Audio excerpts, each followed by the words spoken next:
Off the top of my head, I just don't think Rory is not going to be there or thereabouts. I'm backing him in so bad. So did you watch any of his golf on the weekend? Did you watch him play at all? No. Like he was average and he looked like he didn't even care, but he was like 4 or 5 shots off the pace the whole way. Okay. And it's like the guy is just good without trying. Yep. And he's obviously gearing up for this one. I just think he's got it in his head that he wants to win the Grand Slam this year. I feel like it's going to happen. Well, obviously, if he doesn't win this, it's not going to happen. But I'm backing him in hard. Do you know? And you know what would just be very Rory McIlroy fitting if he wins 3 and then loses the last one. You know, wouldn't that just be pretty? But no, I'm backing him in to win, man. If I want someone to win, it's actually him. Or I love Spieth. I've always loved Spieth. Spieth's good. Yeah. I think who else is going to play? Neiman's playing okay. I like him. Oberg's a star. Yep. Really, really like him. But yeah, I'm looking forward to watching that this weekend. And it's just sort of come up on me. Like, life's been busy and it's just crept up and it's like, oh, all of a sudden, here's the PGA. So it's like, oh. I'm not ready for it. Yeah, no, there was such a big build-up for the Masters. And now it's like, no, hold on. I want to go at my pace now. Yeah, I'm relaxing and playing my own golf. Back to Fox trying to keep his card. I read a book called A Good Walk Spoiled, and it's about, it tracks, I can't remember the name of the guy who wrote it, but it tracks these 10 guys through the sort of 80s and 90s, and it's like a range of different characters, like keeping your card, Tom Watson, like talking about the Ryder Cup, and then to guys that are just like scrapping to stay at Q school. Yep. And it's like the ups and downs of that sort of golf. And like people who are not overly into golf, but just watch it, we'll see Rory McIlroy, we'll see John Rahm sign for $700 million and be like, it's just, what a life. Like these guys are catching private jets everywhere. They're staying at 5-star hotels and they're playing the best courses in the world.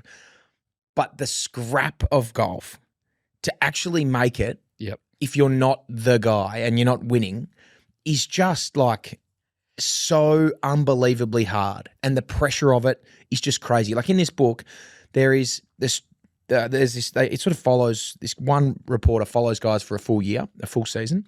And I read it a long time ago and I can't remember the names of all the guys, but there's this one bloke who is a teacher, a school teacher, and it's like he has to make the choice of like rolling the dice at Q school again, which is a 6-round format. That's a brute.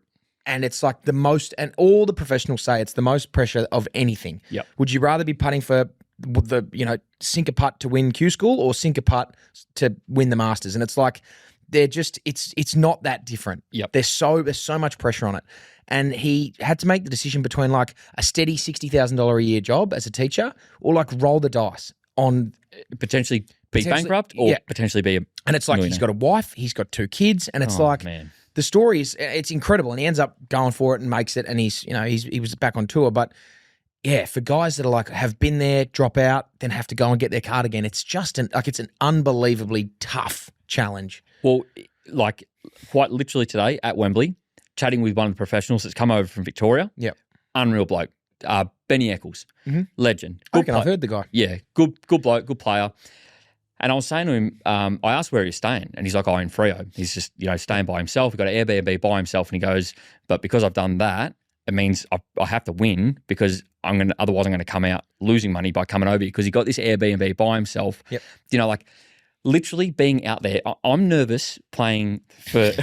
for a net championship. Yeah. And he's out here quite literally like having to pay the bills. Like if he doesn't win over here, then he's lost money.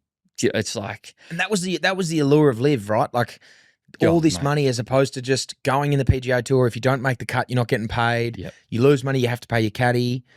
And that was the whole allure of live. It was like, here's money. Here's money to play golf no matter what. You're just going to get paid. Yep. And so that's why a lot of guys jumped ship and a lot of guys went there. So yeah, I know with Ryan Fox, it's crazy to think, well, him and Fleetwood's been pretty successful, but like Ryan Fox, just been around for so long.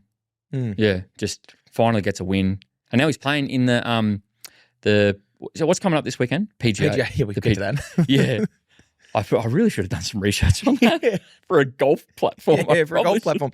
That's a major championship. Yeah. And then gets him back into the Masters as well or something, I think. Yeah. Righto, what you just saw then was only a little snippet. If you want to see the full thing, jump on The Swing of It on YouTube. Go and subscribe to us there, or jump on our Instagram at The Swing of It. You can see the whole episode. You can see more funny stuff, and you can see me, Joel, and Ron make fools of ourselves loving the game of golf.